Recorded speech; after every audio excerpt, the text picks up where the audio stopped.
अस्सलाम वालेकुम दोस्तों, उम्मीद है आप खैरियत से होंगे।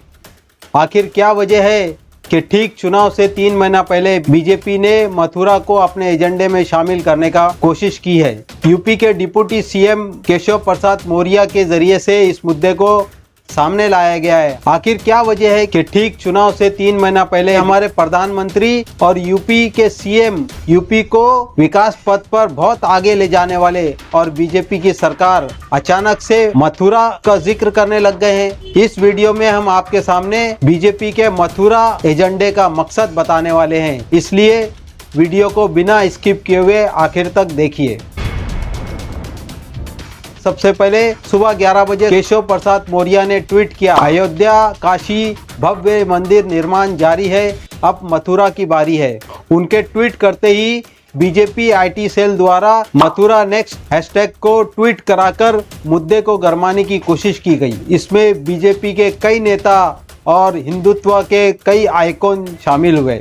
हालांकि यूपी में बीजेपी अपने प्रचार के जरिए से पौने 5 साल से ये दावा करती रही है कि यूपी की तस्वीर बदल गई है। योगी की लीडरशिप में यूपी में राम राज्य आ गया है, हर गली विकास और हर घर खुशहाली आ गई है, करप्शन और जराइम खत्म हो गए हैं, हर तरफ कानून का राज कायम हो गया है। हमारे प्रधानमंत्री हर चुनाव रैली में लोगों को ये बताने की कोशिश कर रहे हैं। हालांकि यूपी में सांप्रदायिक मामलों में बड़ी तेजी से इजाफा हुआ है, जिसकी पुष्टि वक्तन फौक्तन सोशल मीडिया के जरिए से होती रहती है। उसके बावजूद भी यूपी देश का नंबर 1 उत्तम राज्य बन गया है, ऐसा बीजेपी की सरकार अपने प्रचार के जरिए से लोगों को बता रही है। अपने प्रचार प्रसार पर करोड़ों रुपया पानी की तरह से बहाया जा रहा है। उसके बावजूद भी बीजेपी यूपी में हर गुजरते दिन के साथ अपनी जमीन खोती चली जा रही है और हर आने वाले दिन के साथ बीजेपी को यूपी में इलेक्शन जीतना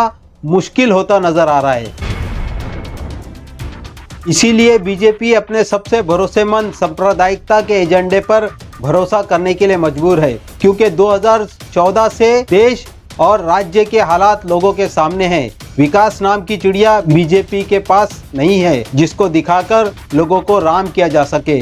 इसीलिए मजबूरन हिंदू मुसलमान के सारे बीजेपी की नैया को पार लगाया जा सकता है। इससे पहले भी इसी एजेंडे ने बीजेपी को डूबने से बचाया है, चाहे 2017 का यूपी इलेक्शन हो या 2019 का लोकसभा का इलेक्शन, और अब 2022 में यूपी इलेक्शन भी इसी एजेंडे के सहारे से बीजेपी जीतना चाहती है। बीजेपी अच्छी तरह समझ चुकी है कि 2022 नहीं जीत सके तो 2024 भी नहीं जीत सकेंगे। जिस तरह से 2019 में मोदी श्री राम का हाथ पकड़कर उनको उनके घर लेके जा रहे हैं, उसी तरह से योगी श्री कृष्णा को गोद में लिए उनके घर पहुंचाने के लिए बेताब हैं। अब गोदी मीडिया इस एजेंडे को आगे बढ़ाएगा। देश और खास तौर पर यूपी राज्य में ऐसा माहौल बनाने की कोशिश की जाएगी जिसके जरिए से बीजेपी कृष्णा रथ पर सवार होकर एक बार फिर से यूपी इलेक्शन जीत सके।